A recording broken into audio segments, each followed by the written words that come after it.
Good morning everyone. आज हम गणित में यूनिट 6 गुल्लक के पेज नंबर 83 पर आए हैं। तो चलिए सवाल हल करना शुरू करते हैं। यहाँ पर सबसे ऊपर एक पहला सवाल दे रखा है, मेरे पास 280 रुपए थे, मैंने 165 रुपए की पुस्तकें खरीदी, अब मेरे पास कितने रुपए बचे। तो यहाँ पर देखिए क्या आया है, बचे। तो यहाँ पर हम लिखेंगे इसको। सबसे पहले क्या दे रखा है, मेरे पास 280 रुपए थे, तो यहाँ पर हम ऐसे ही लिख लेंगे, मेरे पास कितने 280 रुपए। रुपए हम इसके ऐसे ऊपर लिखेंगे। और फिर है, मैंने 165 रुपए की पुस्तकें खरीदी।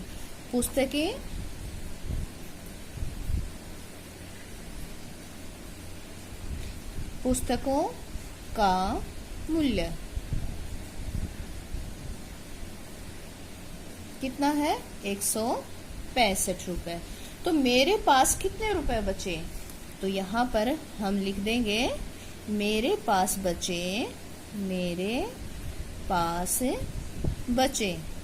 तो यहाँ पर बचे है, तो इसका मतलब हम यहाँ पर क्या करेंगे, इनको घटा करेंगे। तो चलिए घटा करके देखते हैं। ऊपर 0 है, तो 0 8 से बोरो करेगा, उधार लेगा, तो यहाँ पर 7 रह जाएगा और यहाँ पर 10 हो जाएगा। 10 में से 5 गए 5, 7 में से 6 गए 1 और 2 में से 1 गया 1। तो मेरे पास कितने रुपए बचे, 115 रुपए। उसके बाद है, महिमा ने 375 रुपए 50 पैसे की पुस्तकें खरीदी, उसने दुकानदार को 500 रुपए का नोट दिया। दुकानदार से उसे कितने रुपए वापस मिले। तो चलिए जो भी है हमें दे रखा है, हम बिल्कुल वैसा ही लिखेंगे। महिमा ने 375 रुपए 50 पैसे की पुस्तकें खरीदी, उसने दुकानदार को 500 रुपए दिया।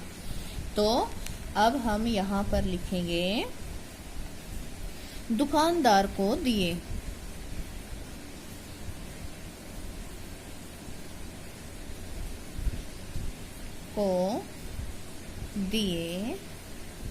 कितने, यहाँ पर एक बार हम रुपए और यहाँ पर पैसे लिख लेते हैं।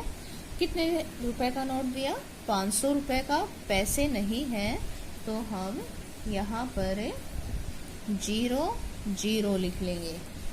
उसके बाद है, पुस्तकें खरीदी 375 रुपए 50 पैसे की, तो यहाँ पर हम लिखेंगे पुस्तकों का मूल्य, या पुस्तकों की कीमत भी लिख सकते हैं। 375 रुपए 50 पैसे। दुकानदार से उसे कितने रुपए वापस मिलेंगे, तो यहाँ पर लिखते हैं वापिस मिले। चलिए देखते हैं कितने वापस मिले।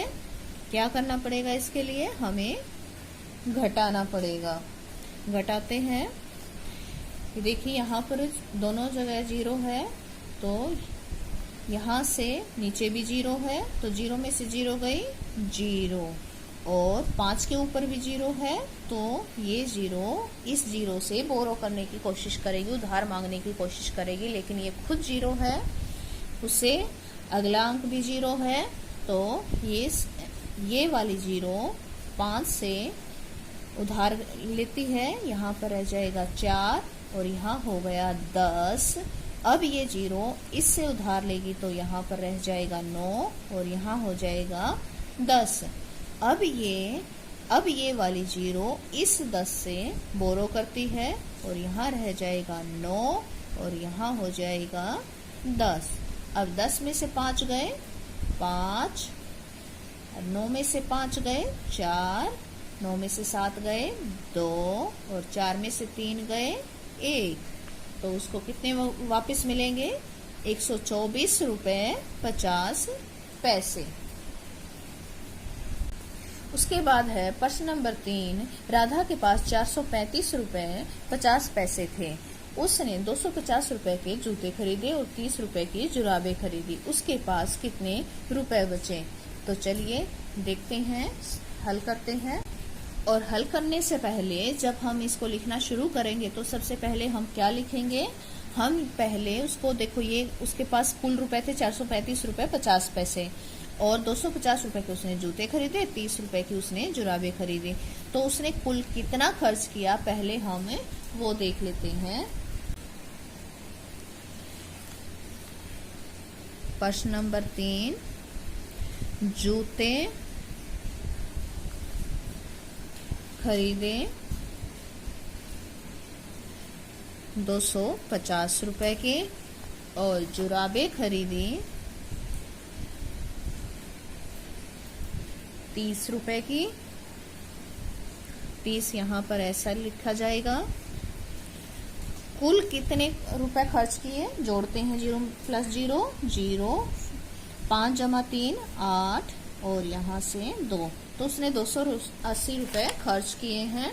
अब उसके बाद देखते हैं उसके पास कुल कितने थे? 435 रुपए 50 पैसे। तो लिखेंगे राधा के पास, यहाँ पर ऊपर रुपए लिख लेते हैं और एक साइड में पैसे लिख लेते हैं। 435 रुपए 50 पैसे। अब हम देखते हैं कि खर्च उसने कितने किए। खर्च कितने किए? 280 रुपए। यहाँ पर पैसे नहीं है तो हम पैसे की जगह क्या लिख देंगे? 0 0। अब लिखेंगे उसके पास बचे।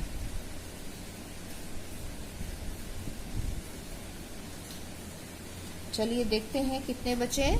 बचे आया है शब्द, तो इसको देखते ही हमें समझ जाना चाहिए कि हमें क्या करना है? घटा करना है।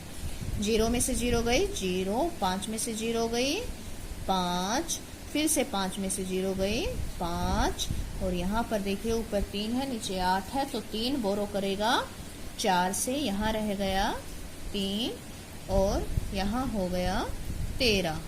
13 में से 8 गए 5, 3 में से 2 गया 1, तो उसके पास बचे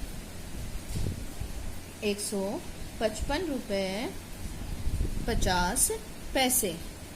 उसके बाद है, चलिए सवाल नंबर 4 देखते हैं। यदि कविता के पास 325 रुपए हो, बैंकर ने उसे 50 रुपए दिए हों, तो उसके पास कुल कितने रुपए हो गए? ये तो देखिए बिल्कुल आसान है। यहीं से हम बिना कॉपी पेन के सॉल्व कर सकते हैं, हल कर सकते हैं। इसको कैसे? कुल पूछा गया है, उसके पास 325 रुपए थे, 50 रुपए बैंकर ने उसको और दे दिए, तो कुल कितने? तो यहाँ पर हम लिखेंगे कविता के पास, ऊपर क्या लिखना है? रुपए और पैसे। कितने कविता के पास? 325 रुपए और पैसे नहीं है तो 0 0। बैंकर ने दिए, बैंकर ने कितने दिए उसको? 50 रुपए, तो 50 ऐसे लिखा जाएगा, पैसे नहीं है तो 0 0। और कुल कितने पूछा है? तो कुल हुए, कुल रुपए कितने हुए? कुल आया है तो हम क्या करेंगे? इसको जोड़ेंगे। पैसे की जगह 0 0 आता जा रहा है। 5 जमा 0 5, 2 जमा 5 7 और 3 375 रुपए। कितने हो गए कविता के पास? 375 रुपए। सवाल नंबर 5 देखते हैं, बिल्कुल आसान है। गौतम के पास 420 रुपए थे, उसने बैंकर को 25 रुपए 50 पैसे दे दिए, तो उसके पास कितने रुपए बचे? तो चलिए अब देखते हैं। गौतम के पास 420 रुपए थे, यहाँ पर हम लिखेंगे गौतम के पास, यहाँ पर ऊपर हम रुपए और पैसे ऐसे लिखेंगे। 420 रुपए और पैसे नहीं है तो 0 0। उसने बैंकर को दिए बैंकर को दे दिए। उसने दिए हैं 25 रुपए 50 पैसे। 25 रुपए 50 रुपए ऐसे लिखा जाएगा। अब उसके पास कितने बचे हैं? तो बचे आया है तो हमें क्या करना है? घटा करना है। तो चलिए घटाते हैं। 0 में से 0 गए 0, यहाँ पर 0 है, नीचे 5 है, तो इसको घटाने के लिए हमें यहाँ बोरो करना पड़ेगा। यहाँ भी 0 है तो हम 2 से बोरो करेंगे। यहाँ 1 रह गया और यहाँ 10 हो गया। अब ये 0 यहाँ से उधार लेगी, यहाँ 9 हो गया और यहाँ 10 हो गया। 10 में से 5 गए 5, 9 में से 5 गए 4 और यहाँ 1 है और नीचे 2 है तो ये 1 बोरो करेगा, इससे 3 और यहाँ हो गया 11। 11 में से 2 गए 9 और यहाँ हो गए 3, तो उसके पास बचे 394 रुपये 50 पैसे। तो उम्मीद करती हूँ आपको ये सवाल अच्छे से समझ में आ गए होंगे। आप भी इसी प्रकार कॉपी में सुंदर सुंदर हैंड राइटिंग में हल करेंगे और अपने अध्यापक के पास भेजेंगे।